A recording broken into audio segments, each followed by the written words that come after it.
was a tiny little town. There wasn't that many people. I doubt if it was like 5,000 people. But we had in 4 farmers. So, and then I went to school in that little school next to the church. And then when the war came, I was 11 then. And then when the Germans started to take Poland, and then we were warned that maybe they might take France.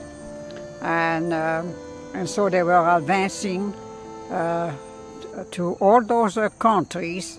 And then the government was afraid that if the German came where I was living, because I came from the northeast, and so they made all the mothers, the women and their children to leave and go to the south of France to be safer if the German came. And the men, they had to stay in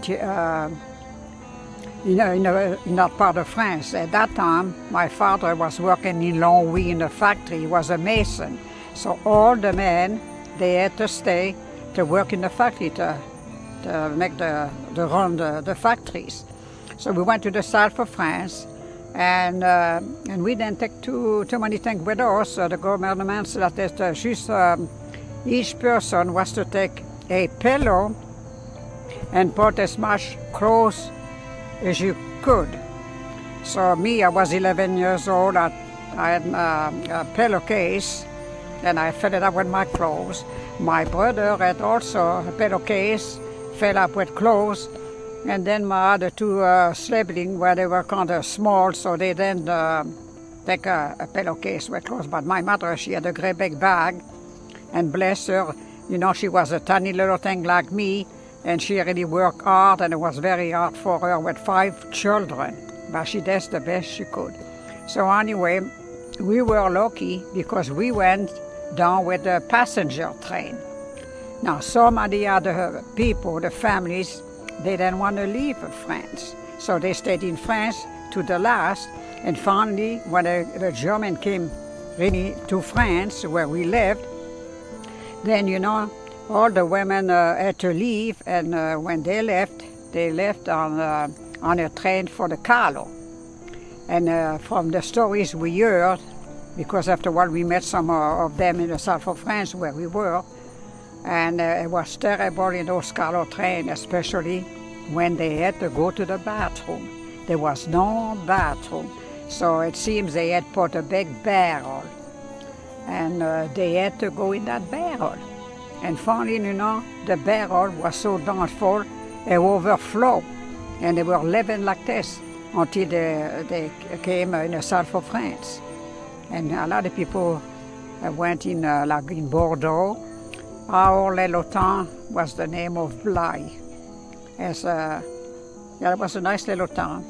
There was a lot of orchards there, and also, what do they call it, the wine, the grapes.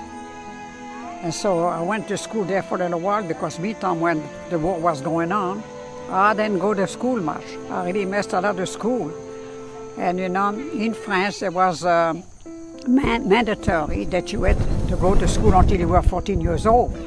Then after that, if you wanted to go to high school or whatever, but at that time, nobody had the money to go to high school. And then there was no buses in the village to take you there.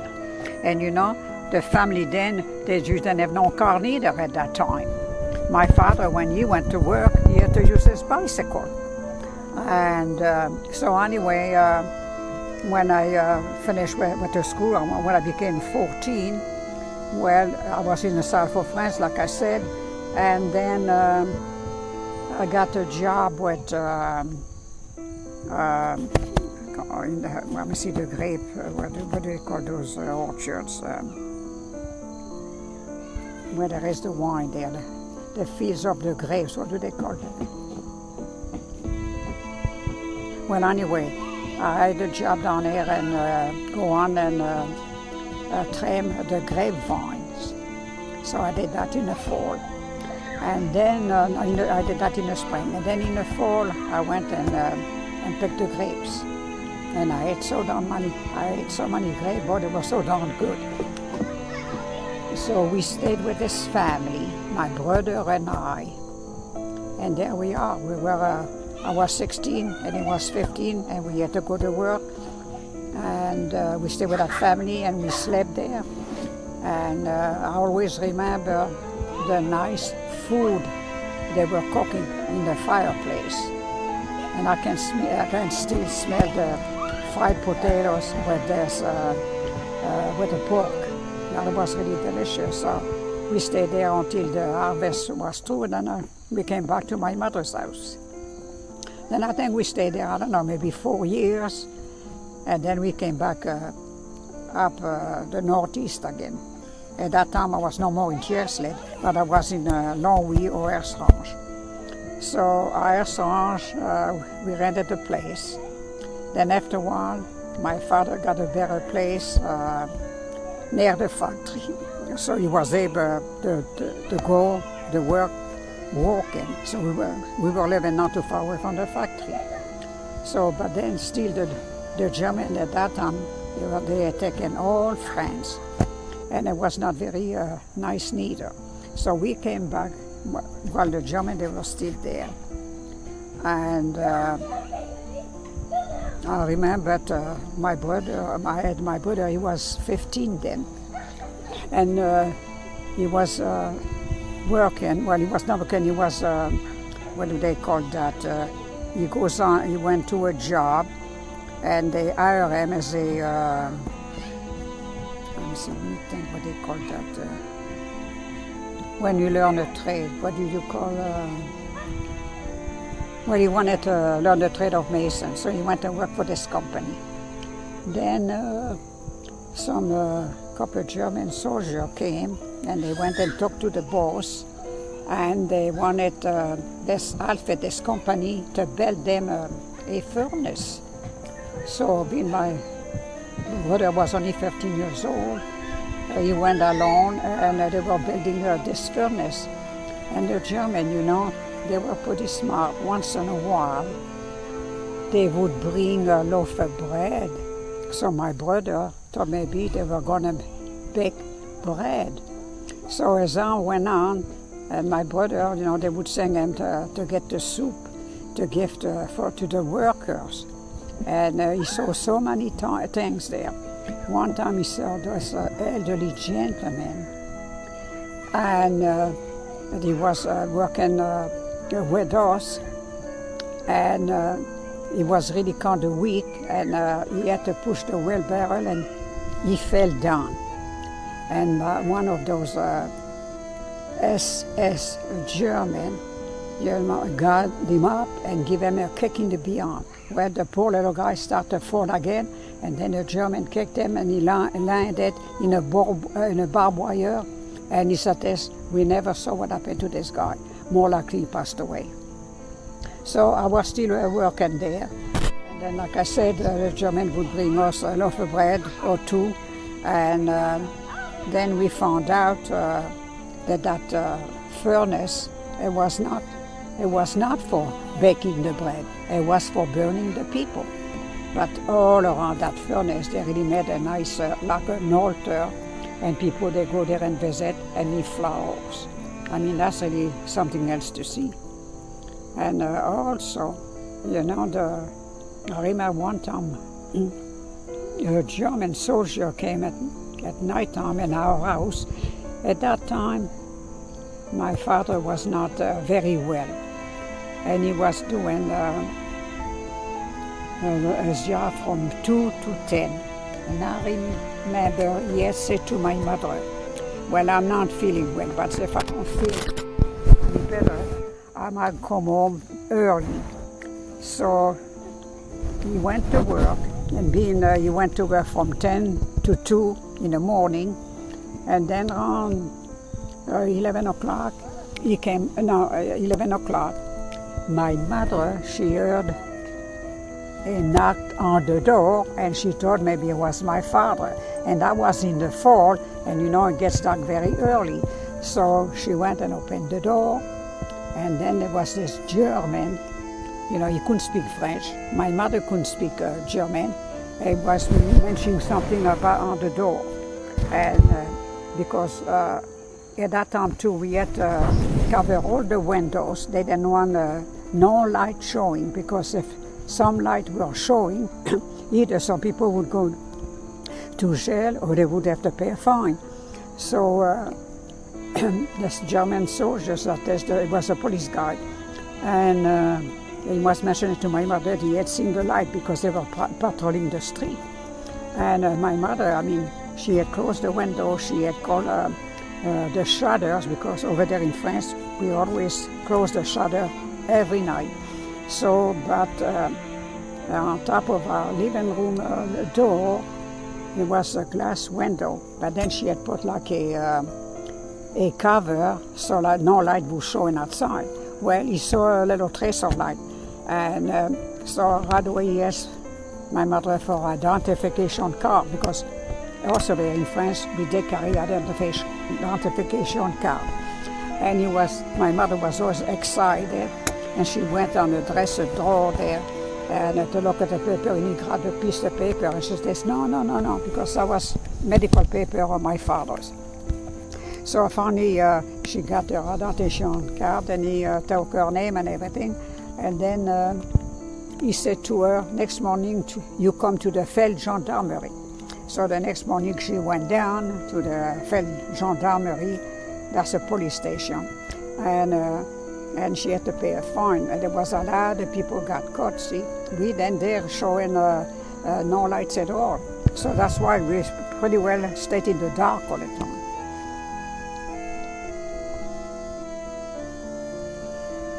And then also, if somebody did very wrong, they used to grab, especially the men, and they would hang those men on an electric pole upside down, and they would shoot them.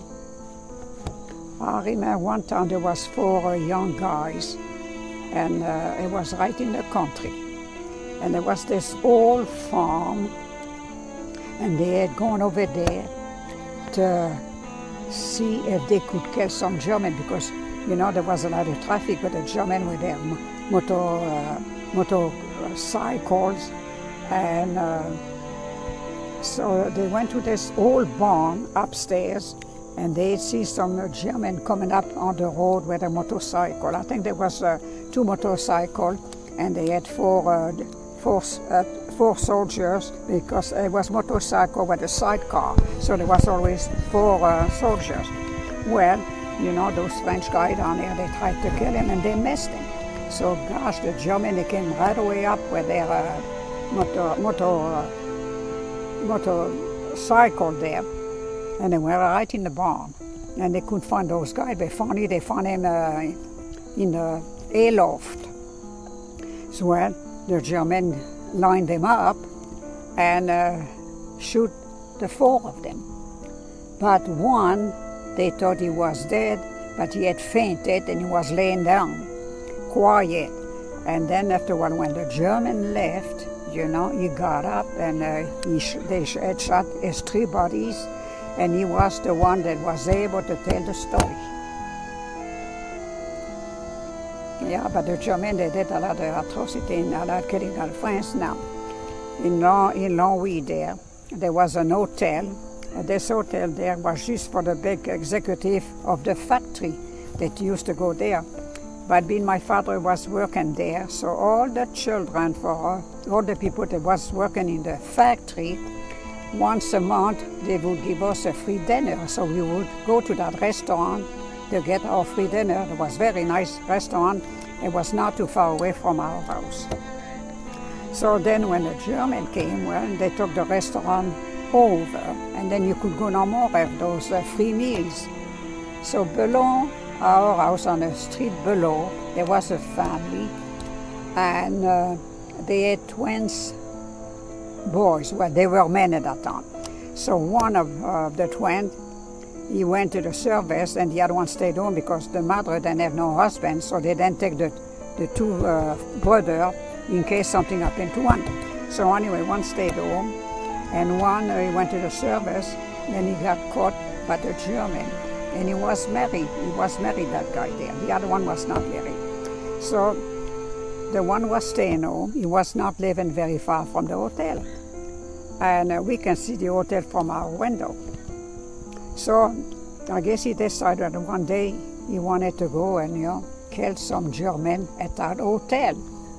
Well, he tried to go to the hotel and he succeeded to go in and start to shoot at the German soldiers that were there. I think some they were, playing the piano, I think.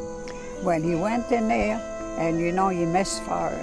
When the German, he got up and started running after him, so they ran after him and they shot him on that street there where he lives. And after that, the government and all the people that got shot by the German, they always put above their outside door, a plaque in marble and wrote in gold their name, and it was mentioned they were killed by the Germans. Yeah. So his brother Vinny was married. So when the war was almost over, the French people, they took all the women, because there were some women, they went with the Germans. Well, his wife down there, I remember where I lived, there was like a crossroad. Well, they went and got a chair, and they put the wife in the chair and gave her a crew cut. That's their punishment. But the German, they did a lot of killing, I tell you. And then towards the end, because I think I'm missing a lot of things now, because that's been quite a while ago, and I'm almost 93, and I don't remember quite everything. And when the war, let me see what else did they do too. Well, we didn't dare talk to them, but now I have to think what else they did too. But the big thing was down there, it was the furnace. It was really a shock to my brother. He was only 15 years old, really. Yeah. And then towards the end of the war, when I remember too, at that time, that was a time also that was very hard, because my father at that time got very sick. I guess he had a cancer of the bladder. And we had an hospital there near us, but there was not hospital for him, so they sent in the hospital to Nancy. And I think Nancy, is a 2-hour drive in the car. So at that time, the German and the Americans, they were coming towards Nancy, and they had the big fighting there. And so my mother had taken my little sister Lily, because she used to go once a week to take my father some food and to see how he was doing. So that day she went, and it was around the end of December. And she went down, and in Nancy there was a fierce, that village Nancy, there was a fierce fight. The Americans were coming, the Germans were there. My mother was at a train station, and the Germans said that she couldn't go any far further, she had to go back home. And my mother tried to explain to the German that her husband was in the hospital and she wanted to see him. No, he said, you have to go back. So my dear mother, she went back home and she had food for my father. And being there was such a fierce fight at that time. So my mother went home, and then she heard nothing from our father, because we didn't have no telephone in France. In my house, we didn't have no telephone. If you had to make a telephone call, you had to go to a store. But nobody had a telephone. So anyway, we didn't hear nothing. And then the war was going on. And then I think we heard about my father about 2 weeks after, and we were told he had passed away. And they went and buried him. But, we just could go in Nancy because there was all that fighting. And so I think when it must have been like a couple of months, and they had said where they had buried him, and somebody had said like this, well, there was not a casket. It was just made like a cardboard box. So he was buried in Nancy. But after a few years, then my brother Titi, he went and brought back the body to Longwy. Yeah. So yeah, that was really very bad there in Nancy. But then in Longwy it was not too bad. They didn't bombard the house. I don't know why. And more likely maybe on account of the factories, because the German, you know, there was a factory that was making iron. And but they didn't touch the Longwy at all. But yes, because my little house on there, that here down there, but that was all not them. So this is. Now this iron, you know, that was from my mother, and she had to do her ironing with this iron. Well, she had 3 irons. And now, when I met my husband, because after a while, when the German, they pushed the German back to Germany, and then the Americans, they were left in France to stay there, I don't know, for a year or 2. And a lot of soldiers, they were stationed there. And so somebody was telling us that some of the soldiers, they needed someone to wash their clothes. And young, you know, us who were very young, at first I didn't go, but then my cousins and other friends, they went down in the village of Longwy, where they were stationed in those buildings. And you know, we could speak English and they could speak French, but we heard wash. So we say wash clothes, and they understood that, and they say yes. So they would always give us our clothes, those very dirty clothes, because they're in that building. I guess they were mechanics, and so their clothes, they were very greasy.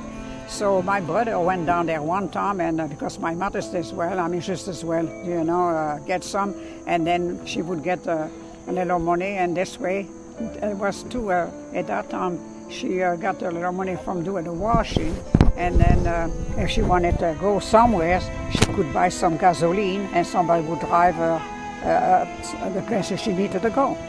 So anyway, my brother went down, my cousin went down, and some other went, and they say American, wash, and they, you know, they said yes. So anyway, they would always give us a pack of clothes there, and we had to iron. So my mother, she was washing their clothes, and there was the soldiers, but his name was Clarence Townsend. But we could say very well Clarence and Townsend, so we call him Tarzan. And so my mother was washing his clothes, and she was washing somebody else's clothes. And Clarence's clothes were very greasy, those big overalls. And poor my mother down there, she had to put those clothes, and then she had to wash it.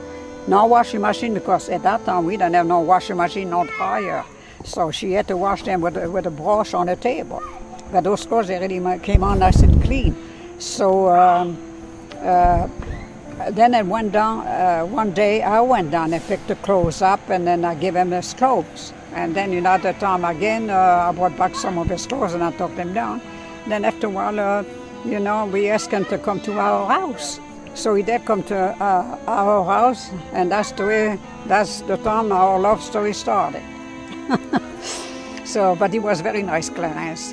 And it was so funny because, you know, we didn't know English, he didn't know French, and we had quite a tough time. But between the dictionary and then with our finger sign, you know, we got along okay. And so then he almost come every day when he could. But sometime he got transferred to the other city, but he was really coming with all kinds of vehicles. One time he came up with this great big heavy truck, and so one day he came up on our street. But every time he had to change down there, he had to take a vehicle, he always come to my place. Yeah.